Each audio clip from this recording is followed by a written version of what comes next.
Dia 28 e 30 de abril passado, nós fomos no primeiro Congresso Nacional de Homens de Coragem, da MPC, que vários dos nossos moços aqui estiveram lá.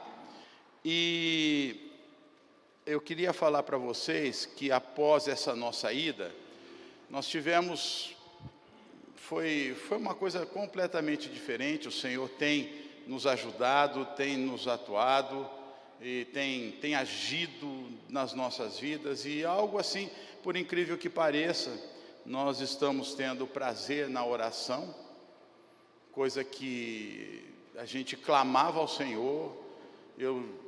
Já há tempos eu amo a palavra, mas agora eu estou amando orar também, né, na presença do Senhor. Porque o Senhor nos visitou grandemente já na viagem. Para ir é um pouco menos de 900, mas para voltar é um pouco mais. Então deu 900 quilômetros para ir, 900 quilômetros para voltar. E sendo que a gente foi daqui até Marília orando, depois abastecemos, continuamos até Ribeirão Preto, descansamos um pouquinho e terminamos orando na chegada lá. E voltamos orando também. Em 4 pessoas aqui que, graças a Deus, o Senhor nos deu como companheiro e foi muito bênção. E eu quero falar para vocês um pouco do que é o homem de coragem. Por quê? Porque aqui a palavra vai ser gente, eu vou plagiar essa palavra. Essa palavra não é minha, ela só tem... O esboço dela é de um coronel, o coronel Alexandre Lucas, que foi secretário da Defesa Civil de BH, secretário da Defesa Civil de Minas Gerais, foi secretário da Defesa Civil do governo passado, e ele ganhou um prêmio em Genebra, onde concorria 4.000 cidades. 4.000 cidades estavam concorrendo a esse prêmio de melhor defesa civil. Defesa civil são os cuidados gerais em função de catástrofes ou de riscos que as pessoas... E ele coordenou isso nacionalmente, e quando estava lá coordenando BH, ele ganhou esse prêmio. E ele é um irmão muito querido, nós o conhecemos lá, e ele testemunhou um pouco da vida dele, e eu vou dizer rapidamente o que aconteceu. Ele era, agora está aposentado, embora jovem ainda, ele foi fazer, ele foi refém, basicamente, de prisioneiros, de um presídio de BH.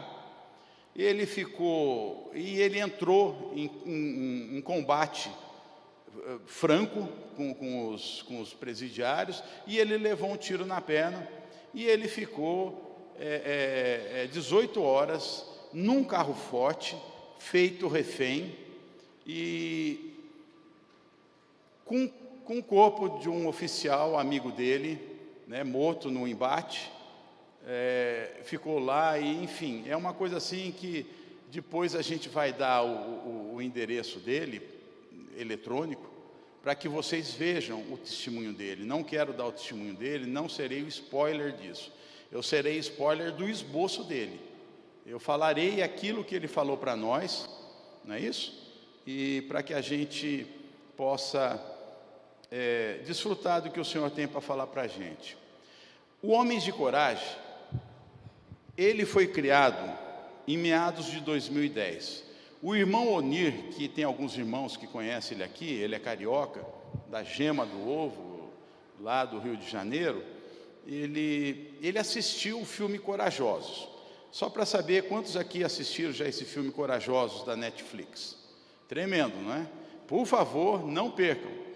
Anota aí, Corajosos, assiste com a esposa. Se você tem um filho que já entende, assista com o filho também. É um filme feito por irmãos.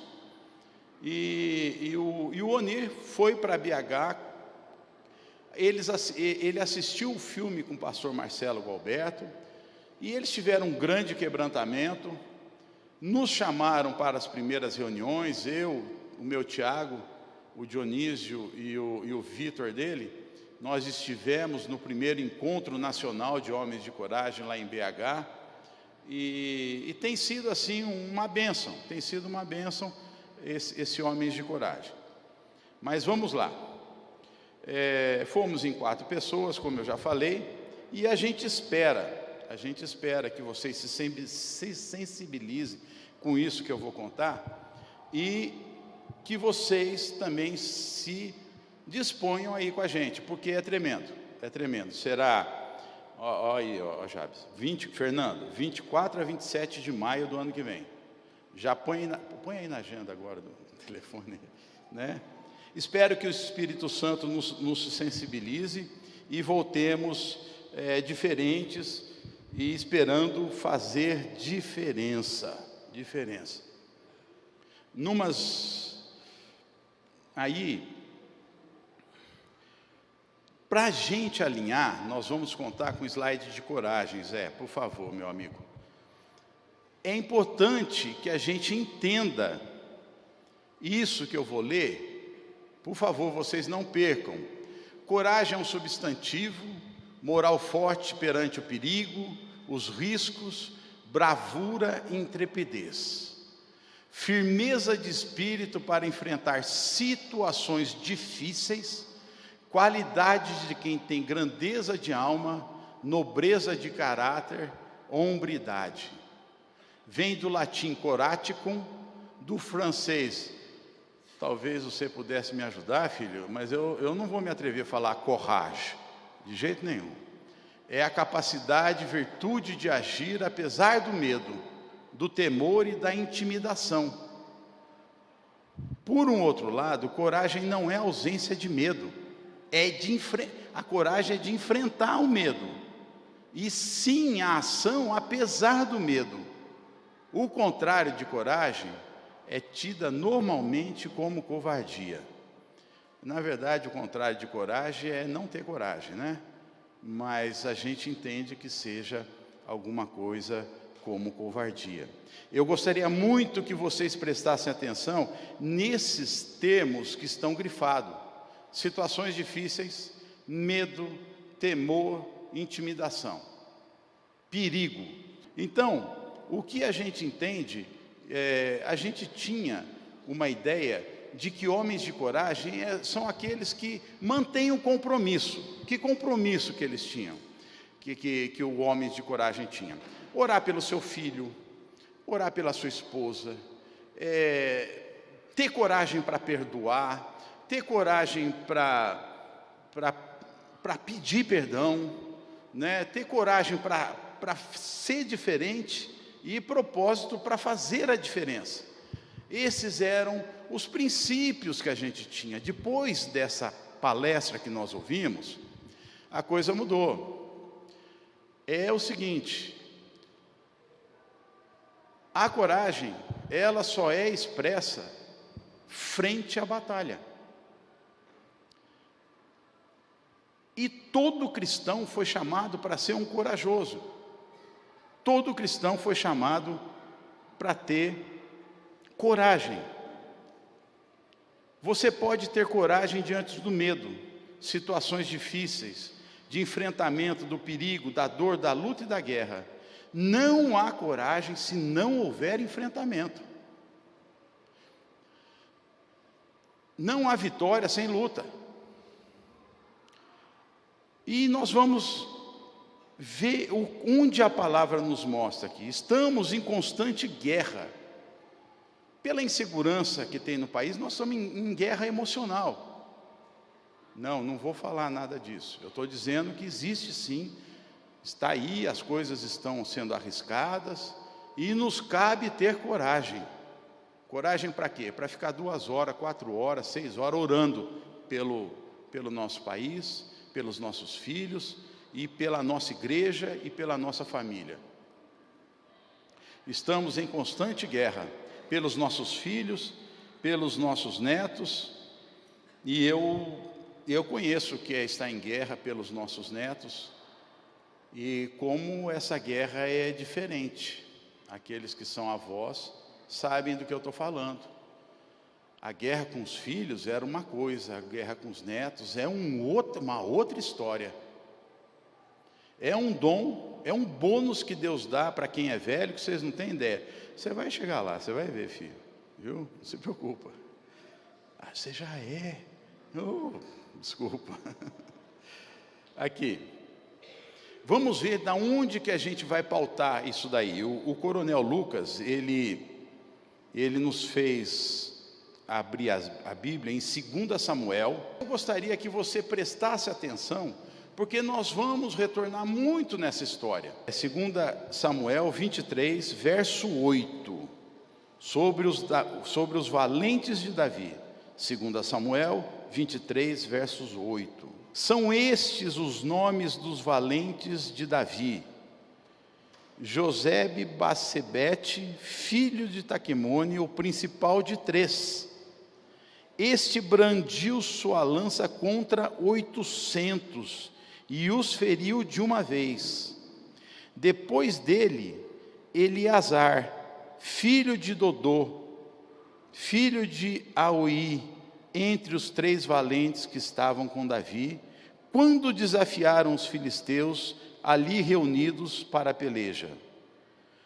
Quando já se haviam retirado os filhos de Israel, ele se levantou e feriu os filisteus até lhe cansar a mão e ficar apegada à espada. Naquele dia, o Senhor efetuou grande livramento e o povo voltou para onde Eleazar estava somente para tomar os despojos. Depois dele, Sama, filho de Agé, o Ararita, quando os filisteus se ajuntaram em Lei, onde havia um pedaço de terra cheio de lentilhas, e o povo fugia diante dos filisteus. Pôs-se Sama no meio daquele terreno, e o defendeu, e feriu os filisteus, e o Senhor efetuou grande livramento.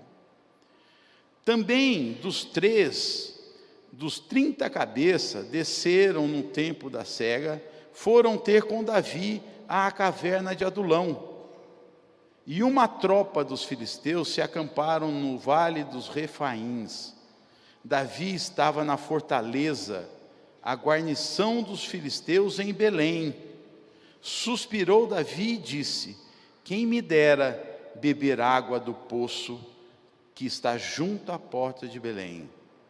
Então aqueles 3 valentes romperam pelo acampamento dos filisteus e tiraram a água do poço junto à porta de Belém e tomaram-na e levaram a Davi, e ele não quis beber, porém derramou como libação ao Senhor e disse: longe de mim, ó Senhor, fazer tal coisa. Beberia eu o sangue dos homens que lá foram com perigo de sua vida? De maneira que não quis beber. São essas as coisas que fizeram os 3 valentes. Também Abissai, irmão de Joabe, filho de Zeruia, era a cabeça de 30, e alçou sua lança contra 300 e os feriu, e tinha nome entre os primeiros 3. Era ele o mais nobre do que os 30, e era o primeiro deles. Contudo, os primeiros 3 não chegou. Aos primeiros 3 não chegou. Vamos lá. Texto difícil. Como é que vai sair uma mensagem daqui? E eu quero falar para você, não fiquem bravos comigo, porque vai sair. Eu não tenho dúvida. Nós temos que alinhar esses conceitos de coragem, para a gente ver o que aconteceu nessa história. E a gente entende que esses 3 guerreiros, mais um, então são 4 no total que a gente está falando, se destacaram dentre todos os valentes. Agora, haviam outros valentes no arraial. O que acontece com esses 4 que nós acabamos de ler? Eles ergueram um sarrafo. Sabe como é que é o sarrafo daquela de altura, de salto em altura, nas Olimpíadas? Você vai e quem conseguir saltar o mais alto é o campeão. Esses caras elevaram o sarrafo lá para cima, em termos de coragem, de bravura, de fé. E nós estamos falando dessa coragem hoje aqui, alguns milhares de anos depois do acontecido, para desafiá-los. Esses foram 4 exaltados, e nunca mais a Bíblia os citou. Mas hoje, a história deles vai nos abençoar. 5 características que aprendemos com esses valentes.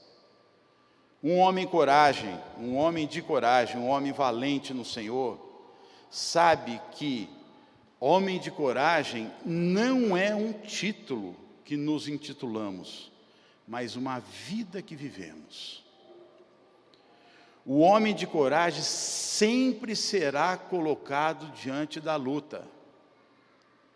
Homens, presta atenção, chega de mimimi. O pau vai quebrar toda hora.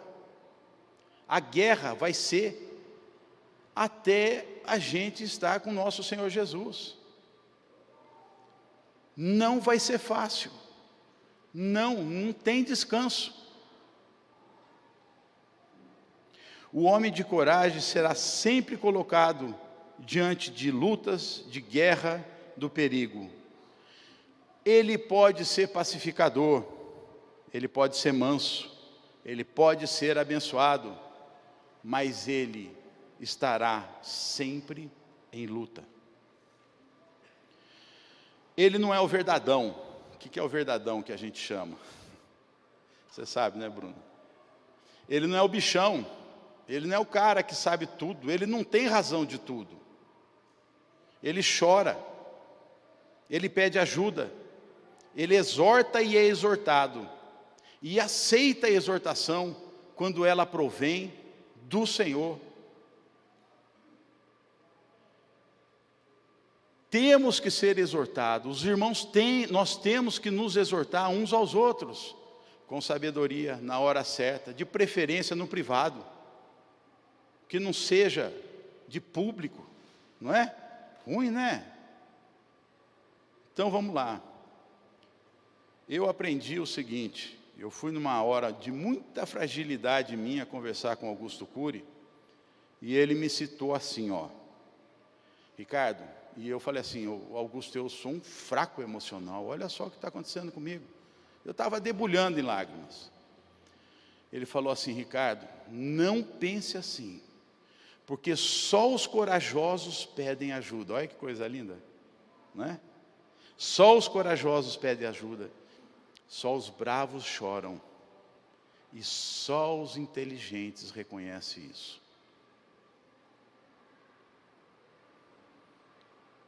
É um outro conceito, né? É interessante que tem um canal de rádio, e eles chamam, e o programa de rádio na internet deles, tem um canal no YouTube, chama E aí, Macho? E aí, Macho? Esses caras, se vocês escutarem essa rádio, esses caras, eles são assim, eles são corajosos, pedem ajuda, eles choram, e eles reconhecem que isso é dom de Deus. Nós precisamos uns dos outros. O homem de coragem, ele tem que ter história de luta, e essa história tem que ser real. Tem que ter lugar, tem que ter local, tem que ter a situação definida, reconhece quem é o inimigo ou a dificuldade, sabe o que é sentir medo e terror, e até espanto. Eu acredito muito que um homem de coragem, ele tem o seu canto, ele tem um canto. Tem aqui, eu estou emprestando esse canto, e eu queria só falar para vocês rapidinho. Olha aqui um canto de um homem de coragem, que eu creio que ele seja. Estive no meu inferno, o meu deserto foi imenso. Clamei anos ao Senhor, Ele me ouviu, me livrou da morte e me tirou do túmulo em que vivia. E hoje eu o sirvo, como servia enquanto estava no vale da sombra e da morte. Tive medo, terror, espanto, a morte me rondava, o inferno me zombava com ódio, raiva, rejeição e a mentira. Mas com mão forte, o Senhor me resgatou do túmulo. Humilhai-vos, pois, debaixo da potente mão de Deus, para que a seu tempo vos exalte. Todo homem de coragem, ele se humilha diante do Senhor dele. Ele é um homem que chora, que sente, que ajuda, pede ajuda. Ele interage, ele não vive para si. Ele é corajoso. Ele tem o ímpeto do Espírito Santo. Eu vou ler de novo. Humilhai-vos, pois, debaixo da potente mão de Deus, para que a seu tempo vos exalte. Não é um título, mas uma história a ser testemunhada. Esses 4 corajosos que nós lemos, foram identificados em guerra. Eles têm histórias, eles têm atitudes, e eles estavam numa guerra que Deus os colocou. Eles não criaram uma guerra, eles não fizeram o cerquinho deles, não.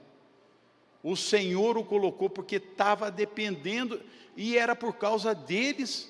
Vocês viram, eles permaneceram, esses 4 permaneceram, e foi de 300 a 800 inimigos que eles destruíram. Ô Ricardo, como é que pode isso? Pergunte ao Senhor. Mas essa história aqui é verdadeira. Essa história é verdadeira. E vamos lá. Corajosos são referência de valentia, de feitos e conquistas. Nós vamos chegar lá. Nós vamos chegar lá, quando eu falar da conquista dos valentes que conquistaram seus lares, que conquistaram seus filhos. Segunda característica de um homem de coragem: eles sabem usar as armas e recursos adequados. Acabamos de ler aqui, Joabe, Eleazar, Samá, Abissai, usaram espadas, usaram lanças, cada um do seu jeito, adequado para a guerra. Nos dias de hoje, nós não temos que lutar essa luta mais. Não, nós não temos. A nossa luta hoje não é mais contra carne e sangue, mas é contra principados e potestades. As nossas armas estão especificadas em Efésios 6. Nós temos esse slide aí, filho? Vamos lá. Isso aí é lindo. Vamos ler junto? Portanto, tomai toda a armadura de Deus, para que possais resistir no dia mau, e havendo feito tudo, ficar firmes. Estai, pois, firmes, tendo cingido os vossos lombos com a verdade, e vestida a couraça da justiça, e calçados os pés na preparação do evangelho da paz, tomando sobretudo o escudo da fé, com a qual podeis apagar todos os dardos inflamados do maligno. Tomai também e a espada do Espírito, que é a palavra de Deus, orando em todo tempo, com toda oração e súplica no Espírito, vigiando nisto com toda a perseverança e súplica por todos os santos, e por mim, para que me seja dada, no abrir da minha boca, a palavra com confiança, para fazer notório o mistério do Evangelho. É lindo demais, não é não? É emocionante, é emocionante. Saber usar as armas e as estratégias do Espírito Santo é fundamental, para que as potestades, os nossos inimigos e hostes do inimigo sejam derrotados e o reino do Senhor seja enlarguecido, estabelecido nas nossas vidas, na vida das nossas famílias e dos nossos irmãos. Deus usará homens de coragem que tenham habilidade com essas armas. Com essas armas. Não entre, olha aqui, não entrem numa batalha sem essas habilidades espirituais. a queda será certa. Antes, peça ajuda. Eu tenho irmãos aqui que eu estou vendo, inclusive, olhando daqui, que quando eu estava no inferno, eles me ajudaram. Eles foram mensageiros de Deus, para que hoje eu estivesse aqui. Peça ajuda. Portanto, tomai toda a armadura de Deus, para que possais resistir no dia mau, e havendo tudo, ficar firmes. O que ele está dizendo? Senhor, eu estou em luta, não é hora de você ficar firme ainda. Vamos! Você tem que fazer o que para ficar firme?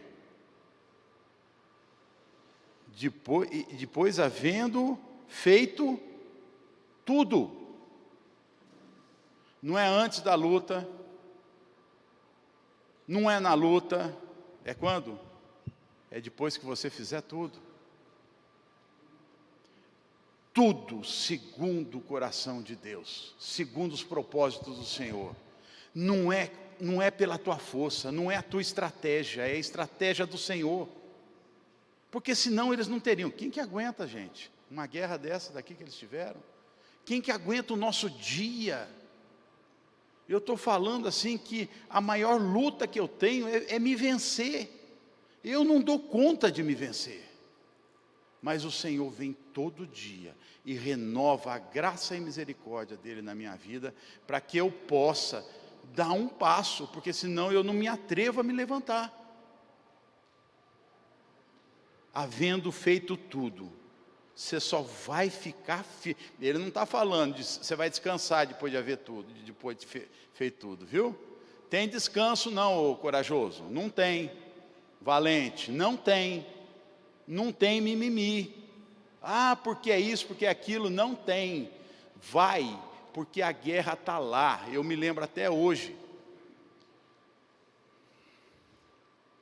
O meu netinho na UTI lá em Rondonópolis,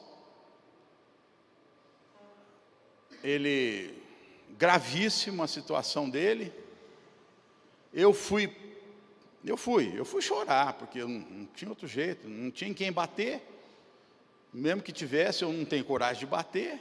Eu fui chorar na praça, a praça estava deserta, eu comecei a clamar ao Senhor: Senhor, cara, o que eu faço? Pelo amor de Deus, me leva, Senhor, deixa o meu neto, aquelas besteiras que a gente fala. Aí chorei, cara, chorei. Aí o Senhor falou assim para mim: já chorou, filho? Já está consolado? Não. Então volta para lá, que a guerra está lá dentro. Nós voltamos para lá, porque a gente não conseguiu o avião para levá-lo para São José do Rio Preto. Fomos para lá e naquela ida, o Senhor nos providenciou o avião. Vai, Ricardo, chega de chorar, chega, a guerra é lá. Passei pela minha esposa, ela orando, o meu genro orando. Cheguei lá e falei assim para as atendentes: gente, vocês são maravilhosas, eu agradeço a Deus pela vida de vocês, mas meu netinho está morrendo e eu não sei o que fazer, me ajudem. Ela pegou o telefone assim e falou: olha aqui, tem um avô chorando, ô Vera, por favor, vem aqui, eu não sei o que fazer. A Vera veio e falou assim: vem cá, pai e avô, vem aqui. Ali ela resolveu o assunto, o avião chegou, e o meu neto está vivo. E lindo, cara, você precisa de ver, e não parece com o vô não, viu? Parece com a avó, com a graça de Deus. Saber usar as armas, estratégias do Espírito Santo. Deus usará homens com coragem, habilidosos com as armas. Dá tempo, viu, gente? Dá tempo de você pegar esse Efésios 6 e destrinchar em casa e ler de novo. E depois, quando você leu, lê de novo. E aí começa a se colocar e peça que Deus te dê habilidade nessas armas. Terceira característica a ser observada: homens de coragem não recuam na batalha. Não recuam da batalha. Eleazar e Samar não recuaram. Vocês viram na história, quando todo o exército saiu do campo, Por quê? Porque estava feio o trem? Eles ficaram. E Deus venceu através de sítios em que os homens ficaram, que os homens corajosos ficaram. E eles ganharam a batalha. O exército, pela nossa história, ele voltou para recolher despojos. Não tinha mais luta. Voltou lá para quê? Ah, agora eu vou matar morto. Já foi, filho. A glória não é mais tua. Você não tem mais, passou. Que vergonha. Que vergonha.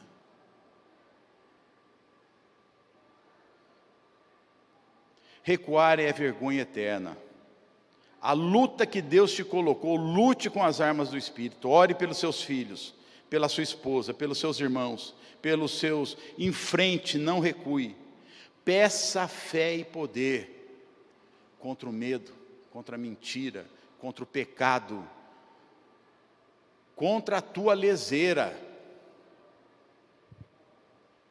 Oh, meu Deus do céu. É duro, Ricardo, fazer isso. Vamos, Ricardo. Está lá, a guerra é lá, não é aqui. Sai do sofá das suas emoções. Reescreve a sua história. E eu quero te dar uma palavra se você já recuou, se você está se sentindo mal com isso, por ter recuado. Esta palavra pode ser inspiração para que você reescreva a sua história em Deus e retome a sua palavra. Sabe por quê? Porque Ele dá outra oportunidade. Viu? Não perdeu não. Dá para reescrever. Agarra ela. Volta. Lembra do teu primeiro amor.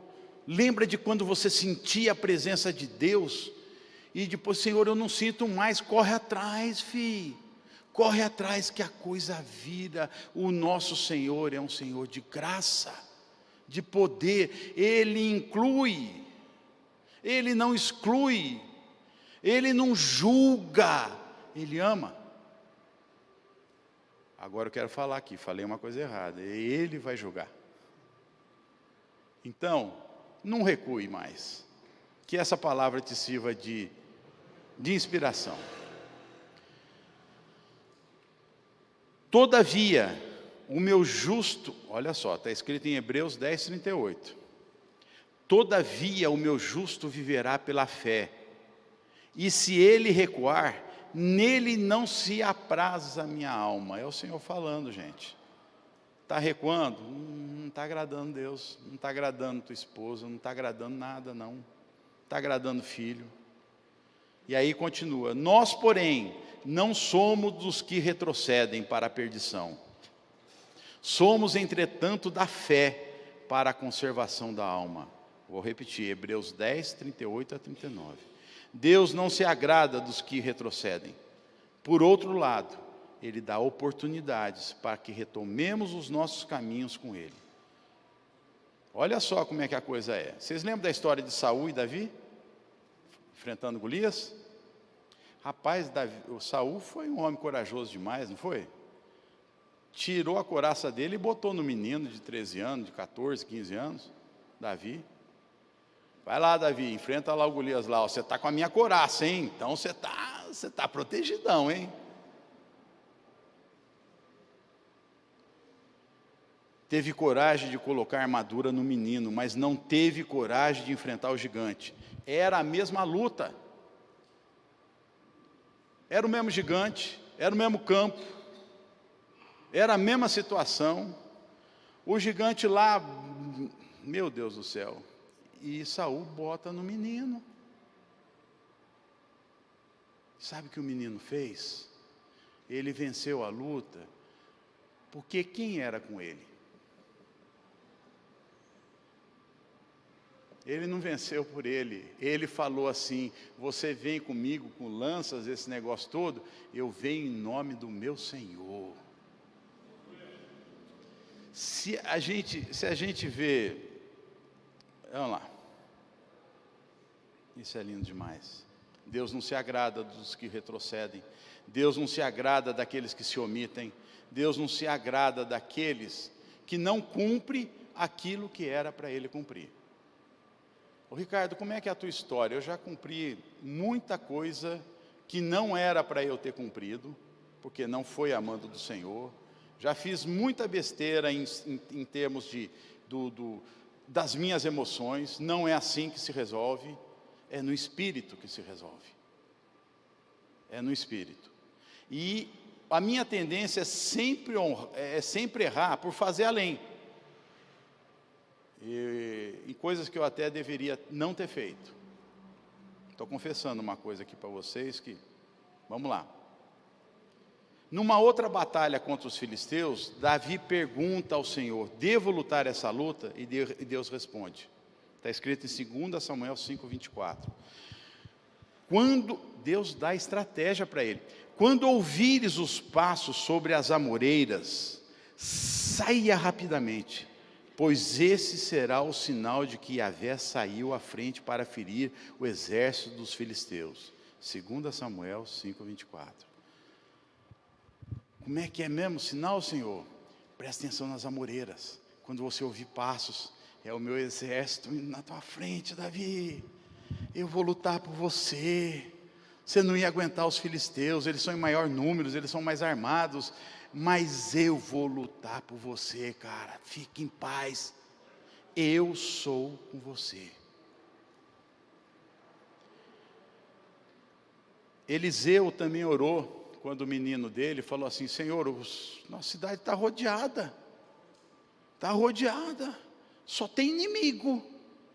E Eliseu falou assim, 2 Reis 6:16-17.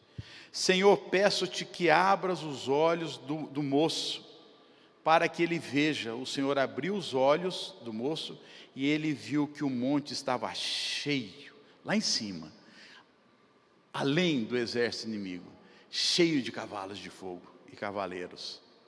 O menino conseguiu ver. O Senhor luta por nós, quando a gente não consegue, e sempre Ele estará conosco. Sabe com quem Ele vai estar? Com quem é corajoso. Com quem é corajoso. O homem de coragem vai à batalha, pois Deus preparou, o autorizou e o enviou. Quarta característica de homens de coragem: eles honram o seu comandante com atitudes corajosas. Na nossa história, se vocês se lembram bem, nós lemos, Davi ficou com 3 homens, num lugar entre as tropas. Tinha os filisteus e ele ficou com 3 homens. Diz aqui que era numa fortaleza. Para mim, ele estava na caverna de Adulão, que era também uma fortaleza. E Davi teve desejo de beber as águas da cisterna de Belém. O que tinha entre eles era o exército filisteu. Difícil, velho, eu não vou, não é fácil lá. Os 3 irromperam, atravessaram, foram lá, pegaram a água para o seu comandante, e beberam água lá da cisterna, e voltaram pelo mesmo caminho, pelo meio dos filisteus, e trouxeram água para Davi. E aí Davi fala assim: ô Senhor, se eu tomar essa água, eu vou estar bebendo sangue desses bravos, cara. Eles arriscaram, eu não vou beber. Ele fala assim: gente, eu não vou beber, porque vocês me honraram demais, e eu não mereço essa honra. Quem merece essa honra é o meu Deus. Ele pegou e derramou assim: Senhor, essa água é para o Senhor. Essa água é para o Senhor. Davi se nega a beber, derrama água em libação, honrando a bravura dos valentes e por se sentir indigno do gesto. Davi estava sob pressão, fome, sede, o inimigo cercando ele, e ele honra a Deus pelo gesto dos bravos. Quem é o nosso líder hoje? Vamos ver, eu gostaria que a gente lesse de novo. Pronto, vamos ler aqui desse lado agora. Vamos ler junto? Quem que é o nosso líder? No 3, tá bom?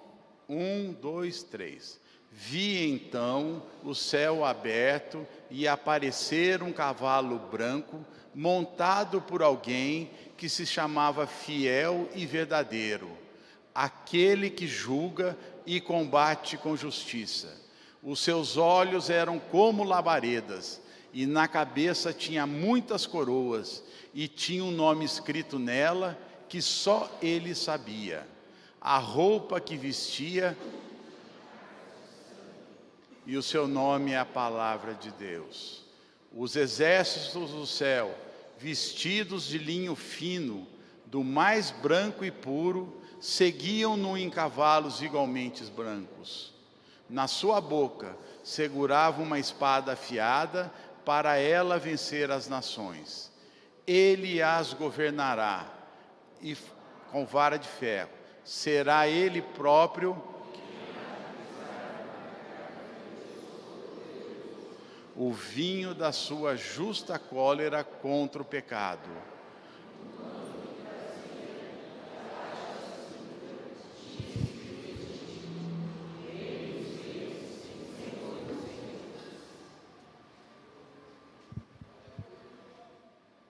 Você está com vontade de aplaudir o Senhor? Fique à vontade.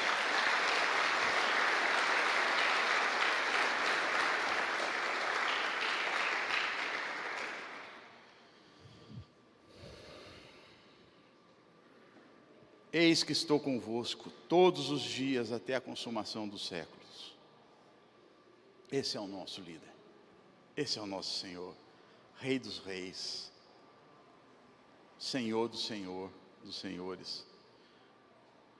Precisamos de coragem para que as águas vivas fluam nas nossas vidas no meio de uma geração que odeia, de uma geração perversa, corrupta, que cancela, agride e anula numa morte social de qualquer um que não se alinha com as suas verdades.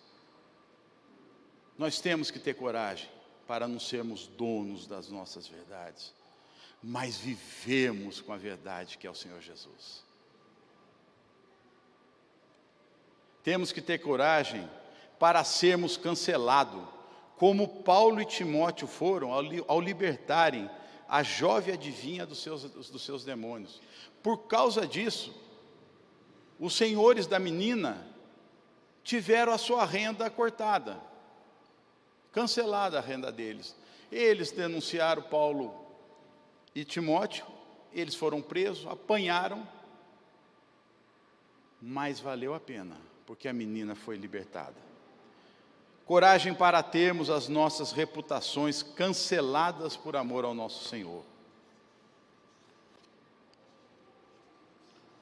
Falei com duas jovens hoje, jovens muito queridas, ontem e hoje, e falei para elas assim: não se preocupem com o que pensam de você, não se preocupe em se defender, cuide do amor que Deus colocou na sua vida, cuide da sua piedade, cuide da sua misericórdia, porque da sua reputação o Senhor promete que vai cuidar para a gente. Quantos daqui não são assim? Eu estou vendo um monte de gente que não se justifica, ele espera que o Senhor seja a justiça dele. Quinta e última característica de homens que andam e lutam com Deus, homens de coragem. Por vezes fazemos atos que pensamos ser vontade de Deus, já falei isso daqui, vaidade, orgulho, por reputação. Nós fazemos coisas que não devíamos. As vitórias que Davi teve era porque Deus era com ele. A história de Davi não há como ser romanceada. O coronel Lucas, ele diz assim, que dentro da biografia de Davi, até quando ele descansou, a luta veio. Não existe um homem de coragem na Bíblia que teve descanso. Então, aqui não é o lugar do nosso descanso. Não é aqui. A vida de Davi só houve batalhas internas e externas. Ele sempre esteve sob tensão. angústias e guerras, mas o Senhor era com ele. Eu quero falar para você assim, para você homem, e já eu vou passar um recado para as mulheres também. Avalie-se, sou um homem de coragem iguais a esses 4? Se você for, fica fácil de responder. Se você não for, vai ser difícil. Ô Ricardo, como é que você se considera? Eu tenho até vergonha de falar. Não sou igual a eles. Mas gostaria muito de ser. Gostaria muito que o meu sarrafo fosse lá para cima. Que a minha régua tivesse o nível do Senhor Jesus. Avalie-se. Você acha que algum dia nós alcançaremos essa régua desses 4 homens? Essa altura? Essas atitudes? Dá para tentar, não dá? Dá para tentar, para a gente lutar pelos nossos lares, pelos nossos filhos. Por favor, preste atenção nesse vídeo. O que o envolvimento com a igreja sofredora, com os povos não alcançados, faz em uma pessoa, né? O que mudou em vocês? Eu vou separar os 2 pontos. Então, o envolvimento com a igreja sofredora traz para nós a visão de um cristianismo límpido, não negociado, e de uma marca de entrega que, eu vou dizer de mim, como cristão ocidental, eu desconhecia. Então, por exemplo, nós estávamos num país da Ásia, tínhamos uma equipe ali, e nós nos reunimos no hotel, num lugar muito discreto, era um país de restrição, e naquela noite nós iríamos conhecer um homem de 93 anos de idade, 26 desses 93 passados numa prisão por amor a Jesus. Foi nos dito que provavelmente esse irmão não conseguiria falar conosco pelo nível de tortura que ele recebera nessa região da fala. Garganta, língua, esôfago, cada vez que ele era convidado a abandonar a sua fé e ele se posicionava, né? Então, eu costumo dizer, Douglas, que quando ele vem com a sua esposa, 93 anos, era um homem fisicamente comprometido, né? Mas eu costumo dizer que quando ele entrou na sala, Cristo entrou com ele. E nós fomos encharcados pela presença do Cristo. Ele não precisava falar nada. Nada. Mas ele se colocou de pé e por quase 2 horas ele compartilhou conosco esse evangelho espetacular, sem citar suas prisões, sem citar suas perseguições, sem citar as suas torturas. Ele colocou Jesus no centro. Sabe aquele cristocentrismo ali que a gente estava tocando no Cristo que ele estava falando, né? Então foi um momento assim, foi um momento muito marcante. Ele dividiu a minha visão de cristianismo, né? E no ano seguinte, quando nós voltamos, Jesus já tinha levado o nosso irmão para casa. E aí nós nos encontramos com a viúva. E a viúva dele, então, veio relatando que quando ele fez 20 anos de prisão, dos 26 anos consecutivos, uma cova de 1 metro por 1 metro foi aberta, longe da luz solar. E por causa da forma que esse irmão pronunciava o seu amor por Jesus, ele levou um tipo de correção, sendo colocado de joelhos nessa cova e sendo mantido naquela mesma posição por 6 meses. Então, as fezes eram retiradas quando se tornava insuportável e, de forma recorrente, ele recebia água, alimento e a oportunidade de ser livre desde que ele retrocedesse no que ele proclamava, né? Então, foi mantido 6 meses ali e, quando ele foi retirado da cova, ele havia desaprendido a andar. Os membros inferiores tinham sofrido, né, com aquela posição contínua e o filho, que ele não via há 20 anos, recebeu autorização para ver o pai, como uma forma também de fazer com que a igreja que perseverava desse um passo para trás. Então, o filho veria a condição do pai, voltaria para a igreja e diria, gente, não vale a pena. Não vale a pena. Né? Só que o menino tinha 6 anos quando o pai fora preso. Agora era um homem de 26. Quando ele chega, a viúva nos conta que a situação financeira deles era tão precária que o menino teve que se vestir com roupas da mãe para ir encontrar o pai. Então, quando ele chega, é essa cena que ele encontra. O pai está ali em terra, pigmentação da pele comprometida por ausência da luz solar, né? E aí, no ímpeto, o menino cai do lado dele e fala: pai, nega. Depois o senhor conserta com Jesus. Num primeiro momento, o pai não vai reconhecer que se trata do filho, são 20 anos de distância.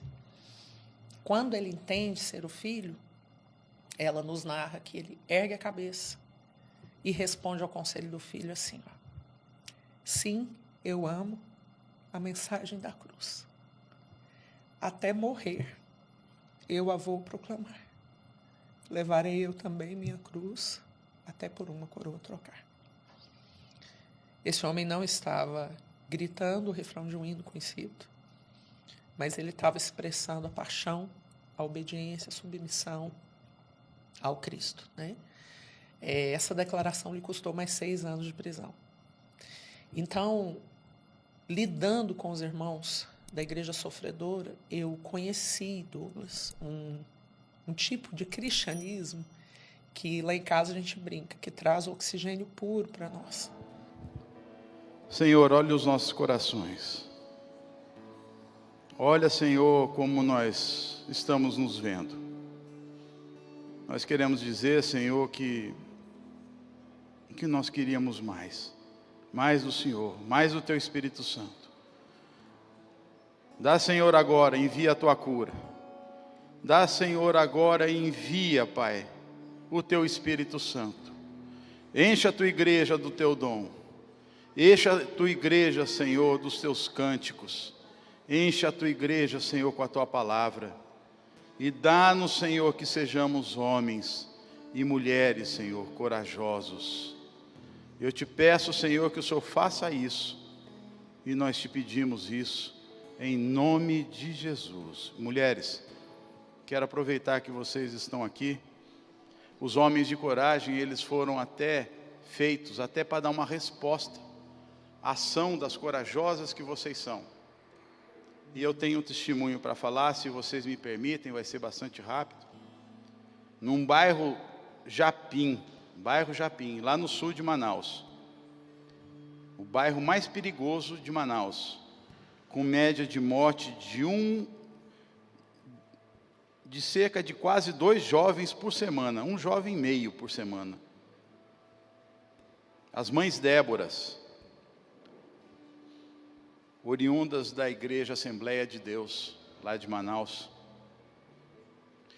se vestiram de sarja, foram lá no exército, no batalhão, no BIS, que tem lá, batalhão de infantaria na selva, pegou as roupas dos soldados que já estavam usadas, e elas fizeram saia porque elas não poderiam usar calça.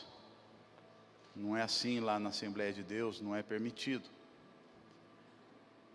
E as mamães, elas saíam marchando naquele bairro, dizendo assim: repreendemos o inimigo dos nossos filhos, repreendemos o assassino das nossas crianças, repreendemos o inimigo. O bairro Japim é do Senhor Jesus. E elas começaram esse movimento. E depois de 2 meses, desde quando começaram até 2 meses, nenhum jovem morreu. Passados 6 meses, nenhum jovem morreu assassinado. Passou 2 anos, sem assassinato. Até os dias de hoje, aquele bairro mudou. E não se há notícias de assassinato dos jovens naquilo lá. Mulheres, vocês são muito corajosas. E o Desperta Débora, de certa forma, nos orientou para que criassem os homens de coragem. Seja corajoso. Que o Senhor te abençoe e te guarde, que o Senhor sobre a tua face, sobre o teu coração, te dê a coragem vinda dos céus, que você não recue, que você depois se você não diga assim, eu deveria ter feito, não, mas que assim, o Espírito Santo me impeliu a fazer.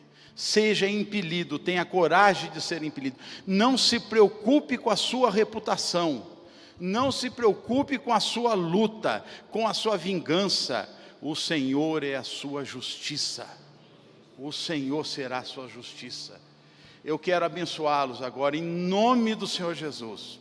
Vem, Senhor Espírito Santo, Deus Espírito Santo, e visita esse povo, Senhor, que eles saiam com uma semente vigorosa no campo do seu coração.